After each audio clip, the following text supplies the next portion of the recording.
I, for one, want to stay married. So I listen to people who have stayed married and who I know have gone through trials and tribulations. We can't listen to single people about married people issues. Like, that's just not, it's just not going to work. Well, I'm just saying. Ladies and gentlemen, I want to welcome you all out to a musical extravaganza called the Night and Day Project. Please save your applause till the end. Because I love living. You don't hear me though. So I wanted to touch on Cody and Tommy in regards to coming up with the entire series. Everyone always wonders, like, okay, like, how do you balance everything? Like, you guys do so much. Do you mind sharing with everyone, how do you maintain the family balance with the work balance with everything that you're building? With everything that we're doing and trying to find balance and really just trying to have a strong, healthy relationship while juggling our professional endeavors, our kid. The short answer is that I have no idea. I don't know. There is no balance.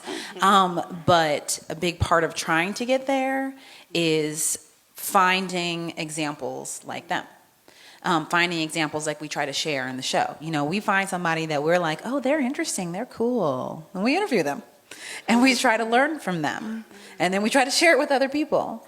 But I mean, like I said, I hated her a little bit for having a tight butt after the baby. But I was like, maybe I can feed off of this, right? So to me, any balance, any strength that I have right now in everything that we're doing is in part from the lessons that we're learning and observing from other strong couples. But to that end, I feel like if something's important to you, to find examples and learn from them. Whether that's reading about them, whether that's finding them and talking to them, but whatever it is, professional, personal, if there's something that's important in your life and you want to be better, do better, find those people that are doing it well and try to learn from them. And that was our whole point with this show. Because at some point... You guys are so supportive. Because at some point, the excuse of, I grew up with this, or I didn't have this, or whatever it may have been, it doesn't hold water anymore. Right. And so it's like, it's your responsibility. And so it's like, if you know you have this deficiency, if you know you need to learn something, if you know that you're bad at something as an adult who wants to make something happen, well, figure out what you need to do. Figure out how to fill that void. Figure out how to learn about marriage. Figure out how to do whatever else you want to do. And stop making excuses. It's not your mom's fault that you're not in a happy relationship. Or your dad, or anything. And surround yourself with people that will pull you up as well. Yeah. We had an interesting question last week that I guess I'll pose to you guys. But someone asked us something to the effect of like, who do you confide in about your relationship, right? Like often we're told like, don't talk to anybody about your relationship. But are there people that you do confide in? Is that a healthy thing to do, or is that the wrong thing to do? What's your philosophy on it? Well, I was blessed to have a lot of married couples that are, in our family. My parents have been married for over 30 years. My uncle and my aunts, my grandparents. So normally when I confide in people who have found a way to make it work.